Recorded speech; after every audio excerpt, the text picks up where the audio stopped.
A while back, my buddy Stephen Brazil sent me a box of blanks, and this is one of them. It looks like a nice piece of maple, and as you rotate it, there's a piece of veneer down the middle that looks like it might be Bacote, and then a really nice piece of Purple Heart on the opposite side. And I thought, this is really a nice looking blank. Looks like that might even be some bird's eye maple. So I decided to go ahead and turn this into a modified mechanical pencil. I didn't want to cut this blank, is why I chose the modified mechanical, and I just really like the look and the feel of them. So I've got it drilled. I was able to drill right down the center. I'm super happy about that. I've got it chucked up between centers on a couple of turn between center bushings, and I'm going to go ahead now and turn this into a modified mechanical pencil.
I think this blank is really looking good.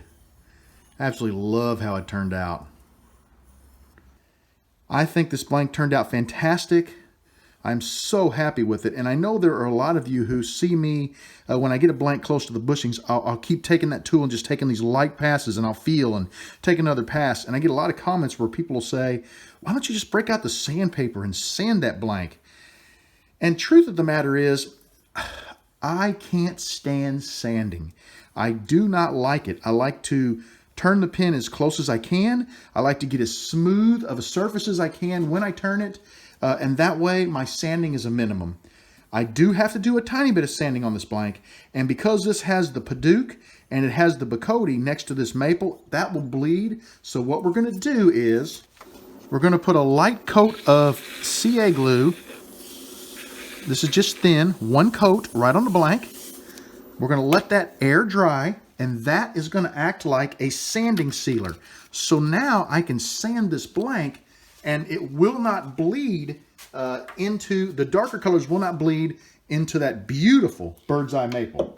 I switched off to my nonstick bushings, and I'm going to clean the blank with a little denatured alcohol. I like to start by rubbing with the grain, and that way if there's any dust or residue left in the grain, it's going to get rubbed off onto the paper. And then I'll turn the lathe on and just clean the blank while it's running. Now that the denatured alcohol has had plenty of time to dry, I'm ready to go ahead and apply my first coat of thin CA.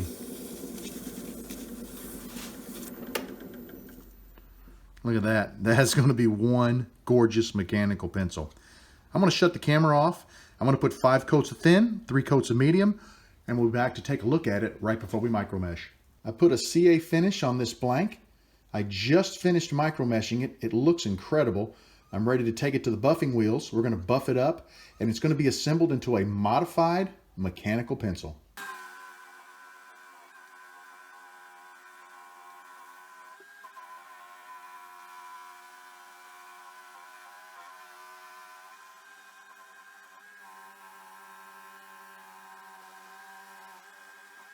Now this is one beautiful blank. Take a look at that. Let's get it over to the table and get this assembled into a kit. I'm ready to assemble my mechanical pencil. I'm going to start with the clip and then the little cap mechanism here. I think I'm going to let them run right down the Purple Heart side. What do you think? Or, you know, yeah, I think that's the way I want it to run, right down the Purple Heart side. That's going to be awesome. Get my press open. Get this put in. Let me I'm just going to basically get this started. There we go. And now that it's started, I'm going to adjust the clip to be dead center. I'm looking right down the center of this blank from here down, and that's how I want this to line up. Let's put it back into the press. There we go. Now we've got this little piece that goes into the front of the blank to assemble. It's got a little tapered ring on it. We'll slide that into the front of the blank. Put this into the press. Make sure everything lines up nice. There we go. Slowly press it in until it stops. Let me bring this blank up and show it to you. It's really looking nice.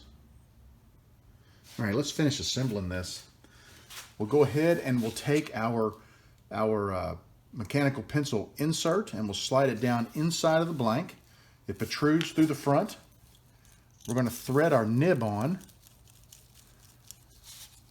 Crank it down nice and tight. Got my cap, which I'll slide onto the back. See if we can get a good shot of this. Look at that. Perfect fit right there. Perfect fit at the other end. I told you that was going to be a stunner. That's beautiful. Ready for the office. I'd really like to thank you for joining me for the turning of this mechanical pencil. I had a great time. I really enjoyed it, and I'll let you in on a little secret. I actually turned it about a week and a half ago, and I took it to work, and I've left it on my desk, and it's been there ever since. I've been using it every single day for updating my calendar. I've got my little notebook where I take my notes at work to keep track of what I got to work on. I absolutely love the pen. It's the perfect diameter. It fits wonderfully in my hand. It looks amazing. It's getting a lot of comments from folks I work with, so I couldn't be happier with it. And that's exactly where I'm going to leave it. I made a comment in the video that it was ready for the office. It certainly was, and it's now living there. So I plan to use this one for a long time. Thanks so much for hanging out with me, guys. I really hope you enjoy this video. I want you to know that you are always welcome in my shop. Come back and see me again real soon. Have a great evening.